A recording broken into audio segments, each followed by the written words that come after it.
Ticket না পেয়ে তৃণমূলের প্রতি মোহভঙ্গ হয়ে যখন অর্জুন সিংয়ের বিজেপিতে ফেরা নিয়ে চর্চা চলছে বিভিন্ন মহলে, তখনই এ নিয়ে ব্যারাকপুরের সাংসদকে খোঁচা দিতে ছাড়লেন না বারাসাতের তৃণমূল সাংসদ কাকলি ঘোষ দস্তিদার। তৃণমূলের দলে এলে অর্জুন যে এখনও বিজেপির সাংসদ রয়ে গিয়েছে সে কথা মনে করিয়ে দেন কাকুলি দেবী। বলেন, উনি যেহেতু এখনও ভারতীয় জনতা পার্টির সাংসদ, সেহেতু ওনার দল যদি ওনাকে ডেকে থাকে, উনি যদি দিল্লি যেতে পারেন, ওনার এখন মনে হয়েছে দিল্লি গেলে ভারতীয় জনতা পার্টির হয়ে লোকসভা নির্বাচনে প্রতিদ্বন্দ্বিতা করতে পারবেন।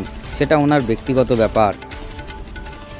আপনি বললেন অনেক অনেক দেখা যাচ্ছে, আমি তো অনেক অনেক দেখতে পাচ্ছি না। আপনি উদাহরণস্বরূপ একজনের কথাই বললেন, এবং স্বাভাবিকভাবেই তিনি যদি একটা আশা করে থাকেন, তাতে করে একটু মনে ক্ষোভ বিক্ষোভ হয়, একটু দুঃখ হয়, কদিন পরে সেটা কেটেও যায়।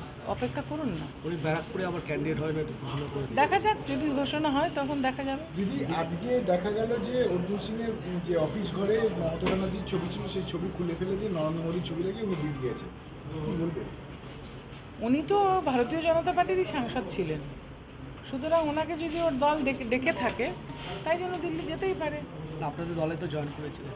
হ্যাঁ, জয়েন করেছিলেন। এবারে এখন ওনার মনে হচ্ছে যে হয়তো দিল্লিতে গেলে উনি আবার এখান থেকে ভারতীয় জনতা পার্টির হয়ে প্রতিদ্বন্দ্বিতা করবেন।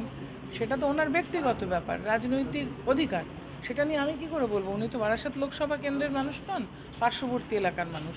সুতরাং সেখান থেকে যদি উনি মনে করেন লড়াই করবেন, সেটা ওনার ব্যাপার।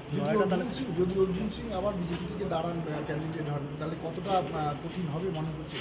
আমি কিছুই জানি না, কেননা ওটা আমার সংসদীয় এলাকা নয়। আমি কি করে বলবো ওখানে পরিস্থিতি রাজনৈতিকভাবে কেমন আছে?